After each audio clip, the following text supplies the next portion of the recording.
The Watson family recently hosted a field day at Kilmarnock, Boggabri, to showcase their management techniques on their 3,000 hectare irrigation and dryland farm.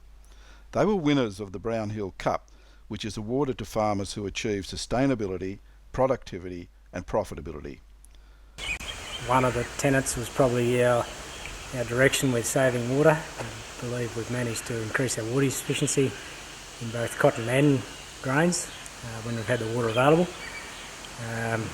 Part of the trend's been managing water on the whole farm basis, looking at leaking storages and channels and water flow in the field, but secondly probably a trend towards installing lateral and centre pivots. And how did that improve your water use efficiency? Well, 2 years in the last 3 crops we've had a significant water saving through the laterals. The second year not so much, but I attribute that to poor management, not to the ability of the machines. And so far 2 out of 3 years, I haven't picked a third, is we've seen a yield increase allied to that. So certainly we're getting more bang for our buck, and that's the same results are coming through in the wheat as well. The less water use for increased yield. Over the years, I've probably planted well over 16,000 now. So there's no stopping you? Well, there is now, age. And when you started planting all those trees, what was the purpose of it?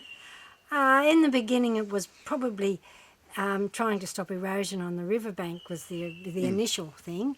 But as the years have gone on, it's become more a biodiversity thing that I've wanted to get tree lines going to help the birds and. Yes.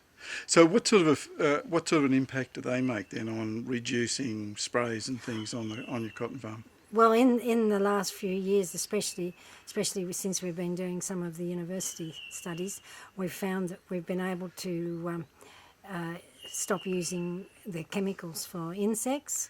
Over the last 8 years, we've hardly had any insect sprays whatsoever. So that habitat must house a significant population of beneficials. Well, it's the birds, and now we're finding the bats using them too. It must be credible, and that's what's being brought out by the university studies. I needed to make sure that wherever I selected my crop and put my sound monitoring device, that it was at least 250 plus metres away from any other vegetation in any distance from each side. So basically I left my equipment here for 3 nights, then I'd move it to the next paddock and so forth and so on for about 10 days per month over the cotton growing season. And what I get is, when we're sitting on the bank, you can hear Australia's favourite bird, which is the superb fairy wren, doing the trilling. I get a lot of him, so you hear all those birds on my song meter there. On the remnant interface, we get probably more magpies, butcherbirds, fairy wrens again. When you start getting into the crop, that's when you start hearing the smaller birds. You don't hear the larger birds as much, so we get the cisticolas, the different species of wren, thornbills, and again, microbats. So microbats are going to be roosting in the cracks, the small cracks, the fissures, the hollows in this vegetation. The larger bats that are actually, they're still microbats though, and they are cave-dwelling species, which, if you have a look around, there are some rocky outcrop cave type habitats here.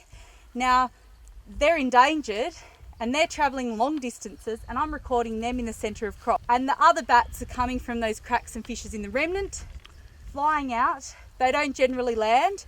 They'll just keep flying, eating, return to a roost, potentially go again, and then return to go to sleep during the day.